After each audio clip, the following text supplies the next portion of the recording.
Magandang umaga mga idol. Dito naman tayo sa bayan ng Gumaka. Medyo matagtag pa rin mga idol. Ay, hindi rin tayo makakabilis ng biyahe. Kaya mga idol, ingat-ingat po. Yun mga idol, ang makikita natin dito sa Gumaka, marami na pong kinayod ng mga asphalt. Pero kahit pa paano, medyo nabawasan naman yung mga lubak-lubak. Hindi alam mga idol, mahaba-habang proseso ito at gawaan. Talagang dapat sa susunod matibay na yung pagkakagawa nila. Para kahit pa paano, tumagal-tagal naman. Ingat po. Ito nga po pala ang bayan ng Plaridel, Quezon mga idol. Magandang umaga. Yan lang. Okay naman dito mga idol. Maliit na bayan naman po ito. At halos sa kaunti lang din naman yung kalsadang medyo matagtag. Kaya nito. Yun lang mga idol. Ingat ulit. Po tayo mga idol. At Timonan, Quezon naman mga idol. Hindi po tayo dadaan dyan dahil alam ko medyo maraming lubak-lubak pa dyan. Magta-town proper po muna tayo mga idol. So mga idol, dito na tayo sa Kabayanan. Alright. Wala pong traffic dito. Saka parang hindi naman nagka-traffic dito. Tagal ko nang dumadaan din.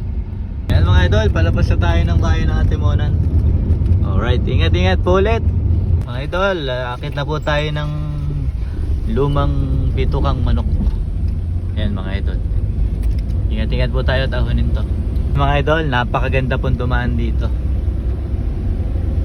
Ingat-ingat lamang po at ito po ay paahon at palusong. Medyo matagtag din naman po dito kahit pa paano. Talagang hindi rin po nagpapahuli. Ayan mga idol, maaari ko naman po iayusin naman ito. Lagi lang po dinadaanan kaya hindi magawa-gawa. Nawain na lang po natin. Ilan po mga idol, ingat-ingat. Ano, ang ganda mga idol, punong-puno ng mga puno at mga halaman.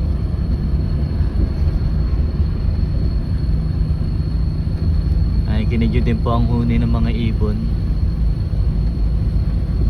At nakikita nyo po ang ating mga makikisig na mga flagman na 24 oras na nagbabantay po dito.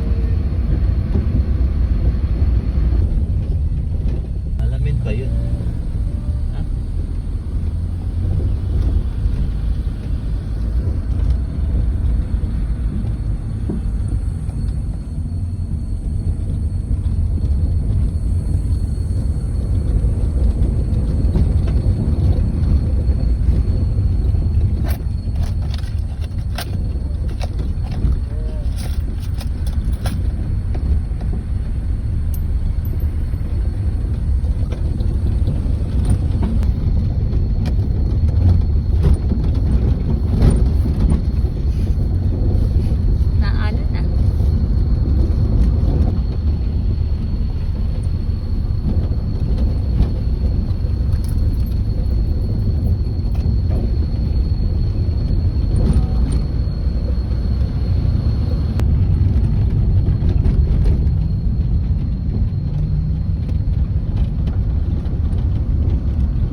Mga idol, traffic po dito pagbaba natin ng Barangay Silangang Malikboy dito sa may Sitio Amaw mga idol. Magandang Bigat umaga, po. mga idol. Ay,